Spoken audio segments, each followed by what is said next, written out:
खैबर पख्तूनख्वा हुकूमत PIA खरीदने के लिए मैदान में आ गए। निजकारी बोली में इजहार दिलचस्पी। खैबर पख्तूनख्वा निजकारी बोर्ड ने वफाकी वजीर निजकारी को खत लिख दिया। कहा कि KP हुकूमत ब्लू वर्ल्ड सिटी कंसोर्शियम की बोली से ज्यादा पेशकश के लिए तैयार है।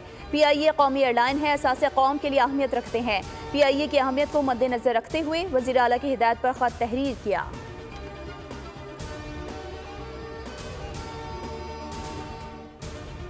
और मुदाखलत से मुताल्लिक़ ख़त लिखने वाले इस्लामाबाद हाई कोर्ट के 6 जजेस की चीफ जस्टिस याहिया खान आफरीदी से मुलाकात। ज़राए के मुताबिक चीफ जस्टिस याहिया खान आफरीदी ने हल्फ लेने के बाद इस्लामाबाद हाई कोर्ट के जजेस को मुलाकात के लिए बुलाया था। मुलाकात सुप्रीम कोर्ट में हुई। जजेस का मौक़िफ़ था कि उनके अदालती उमूर में बेजा मुदाखलत की जाती है।